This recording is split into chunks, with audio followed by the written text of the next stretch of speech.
Hoje eu quero falar com você sobre algo que faz parte do seu dia a dia.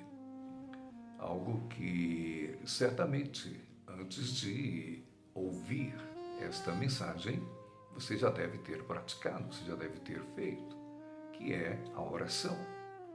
O Antigo Testamento e o Novo Testamento dão muita ênfase à oração. Todas as pessoas comprometidas com Deus eram pessoas muito dedicadas à oração, que gastavam tempo na oração. Eu quero deixar com vocês hoje um versículo que certamente você já leu várias vezes, mas que tem uns detalhes que eu quero lhe chamar a atenção, que é o versículo 6 de Mateus, no capítulo de número 6. Que diz assim, que quando orardes, você deve entrar no teu quarto, fechar a porta e orarás ao Pai que está em secreto. E o teu Pai que te ver em secreto te abençoará. Paulo, escrevendo aos Tessalonicenses, ele fala da necessidade de orar incessantemente. Ele diz, orai sem cessar. Escrevendo aos Efésios, Paulo, lá no capítulo de número 6, ele diz que devemos orar em todo o tempo, orar em espírito. O que é orar em espírito? Quem sabe, um outro dia nós falaremos sobre a oração em espírito. No versículo 9 do mesmo capítulo, o capítulo de número 6 de Mateus, é a oração que nós mais conhecemos, certamente a oração mais conhecida em toda a Bíblia. Nós a chamamos de oração dominical ou a oração do Pai Nosso.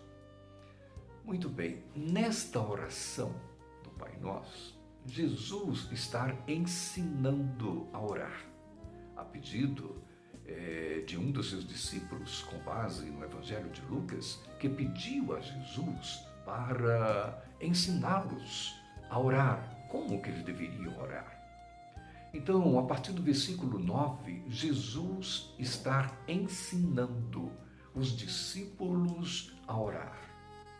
Mas no versículo de número 6, ele não está ensinando a orar.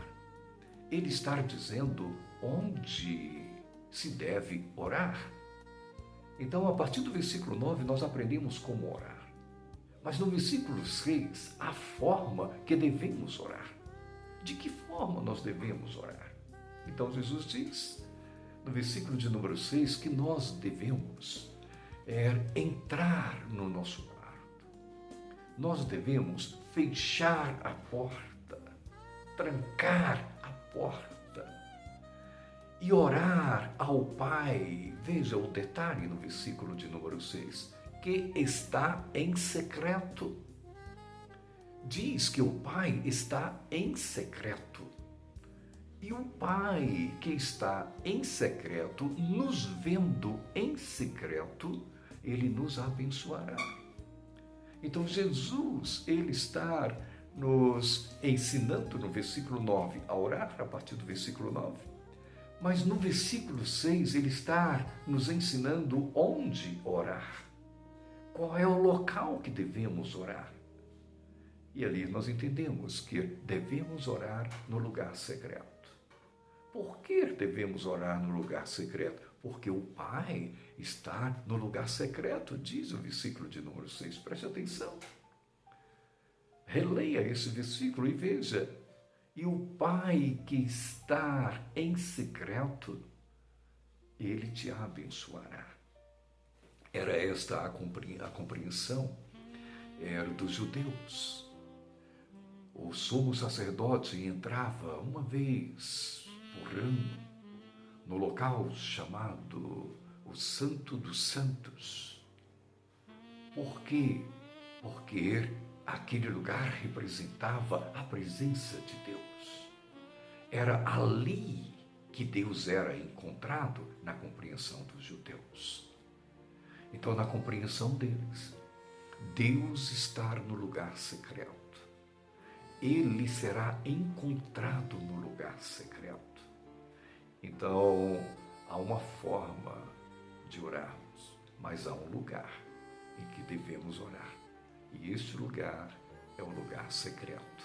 É o lugar onde Deus está para te receber, para te ouvir e para te abençoar.